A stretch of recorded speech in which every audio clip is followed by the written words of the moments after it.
कहानी को आगे बढ़ाते हैं। वो बूढ़ी औरत सैंटियागो का हाथ थाम के उससे उसके सपने के बारे में पूछती है।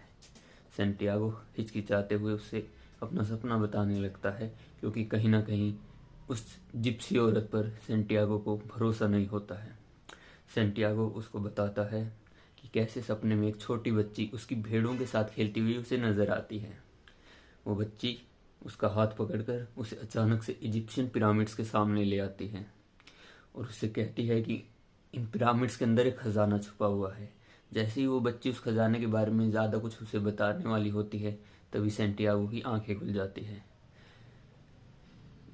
उसके इस सपने के बारे में सुनते ही वो औरत उसका हाथ ध्यान से दोबारा फिर पढ़ने लगती है और कहती है कि मैं तुमसे कोई पैसा नहीं लूंगी, पर मुझसे एक वादा करो कि जैसे ही तुम्हें जब वो खजाना अगर सच में मिल जाए तो उस खजाने का 1/10वां हिस्सा तुम मुझे दे दोगे।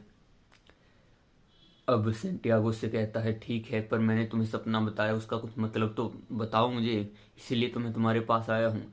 मेरा ये सपना मुझे आ रहा है, ये सच्चा है भी या नहीं है। तो बूढ़ी औरत कहती है कि देखो, मैंने सुना है कि इजिप्शियन पिरामिड्स कहीं एग्जिस्ट करते हैं, हो सकता है वो खजाना वहां पर हो, पर इस सपने का एक ही मतलब निकल रहा है कि तुम वहां जाओ और उस खजाने को ढूंढो। सैंटियागो उस बुढ़िया की बातों से काफ़ी निराश होता है, क्योंकि उसे ज़्यादा कुछ जानने को नहीं मिला। उसे एक डाउट है कि वो जाए या ना जाए।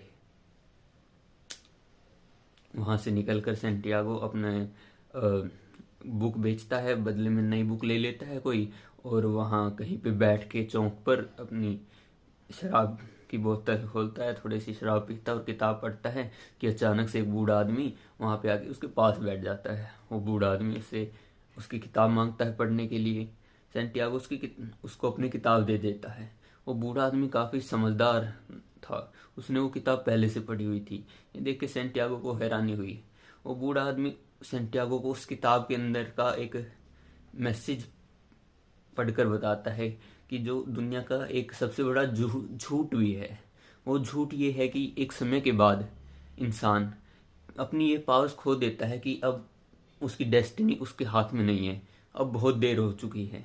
एक एक बहुत बड़ा झूठ था जो उस किताब के अंदर लिखा हुआ था। मतलब जैसे हम पूछते ना किताब का मैसेज, तो यही वो किताब का मैसेज था जो उस बूढ़े आदमी ने सैंटियागो को बता दिया।